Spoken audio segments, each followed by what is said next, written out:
Gandang gabi pare. May kikwento po ako sa inyo. Nung kasing isang araw, paglabas ko dito sa trabaho, kasi naka-tricycle ako noon eh. E di paglabas kong ganun, may 5 baluga pare na nakaabang sa akin. Pinara ko ngayon. Di hinintuan ko pare, sabi niya, kuya, isakay mo nga kami eh, magkikipag-relief kami dun sa kabilang baryo, sabi ng isa. Ganun ba? Sabi ko. Sabi ng isa, kanina pa kami nag-aantay dito, kuya. Sabi niya, hindi man kami hinihintuan. Tara na, sabi ko, sakay na. Dahil maliliit lang sila pare, 5 sila eh. Maliliit lang sila. Yung 3, pinasok ko dun sa sidecar.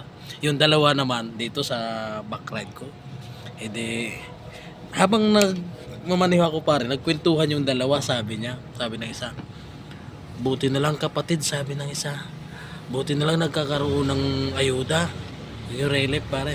Yung buti na lang kasi halos 1 buwan na ako kumakain ng laing, sabi niya.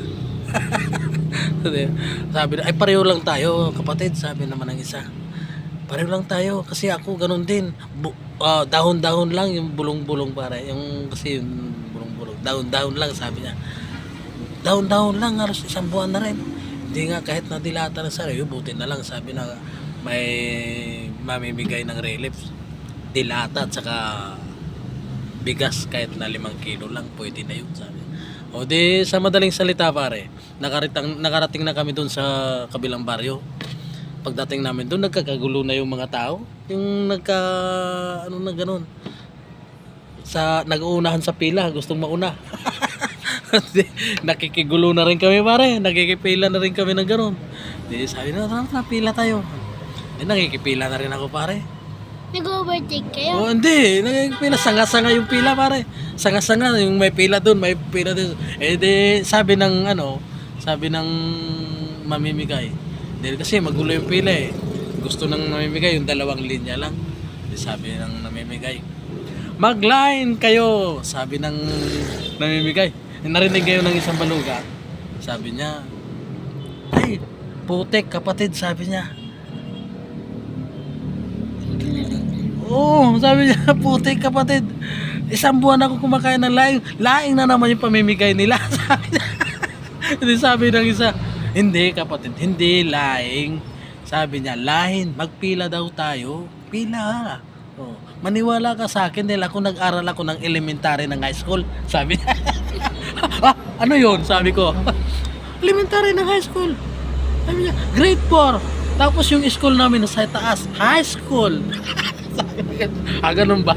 Kasi sabi niya, maniwala kay sa akin dahil ako nag-aral ako ng elementary ng high school. Sige. Sabi niya, sa madaling salita pa rin, nakakuha na kami ng ayuda, relief.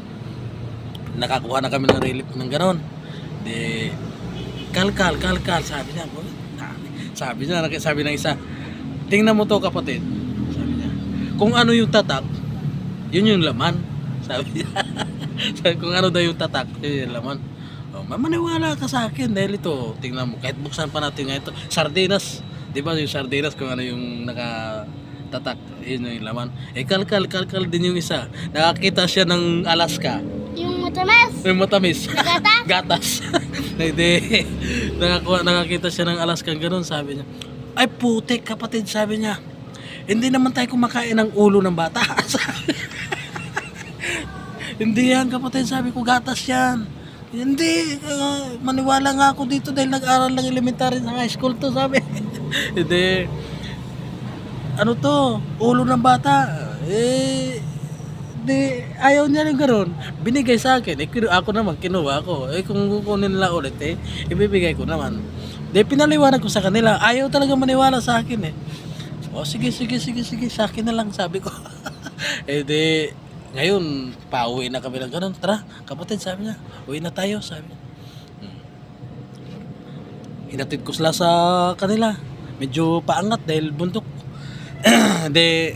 Pagdating namin doon, nagtanong yung isa, sabi niya, magkano kuya, sabi niya. Ay sabi ko, bigyan nyo na lang ako ng 200. Ay 5 sila. Bigyan na lang ako 200, sabi ko. Nagalit yung isa. Sabi niya, Sabi niya, Sigpipiti na lang daw sila. hindi. Sabi ng isa, ay hindi namin kaya yun, kuya. Sabi niya, tag-ano na lang kami, tag-50 na lang kami. Ay, Sabi, 250 na. 200 lang yung kukunin ko sa kanila. Sabi ng isa, hindi daw nila kaya dahil ang kaya daw nila, yung tag-50 sila. Eh di lugi pa kayo nun, kapatid, sabi ko. Lugi pa kayo nun dahil 200 lang uuwi ng 250 yun. Sabi, hindi, sige, tag-50 lang kami. Sabi, o di kinuha, sige, sabi ko. Hindi sabi ng isa, tingnan mo to kapatid. Kinuha na naman yung sardinas. Nakita na naman yung sardinas. Tingnan mo to kapatid. Bubuksan ko na ngayon to. Sabi, sipin ko talaga yung ulo nito. Sabi sabi ng isa. O sige kapatid. Sa madaling salita. Bukas. Nalungkot. Bigla siya nalungkot. O bakit kapatid? Sabi ko, ba't nalungkot ka? Sabi niya, puti kapatid. Naunahan na naman ako sa ulo, sabi niya. Di ba yung sardinas wala namang ulo?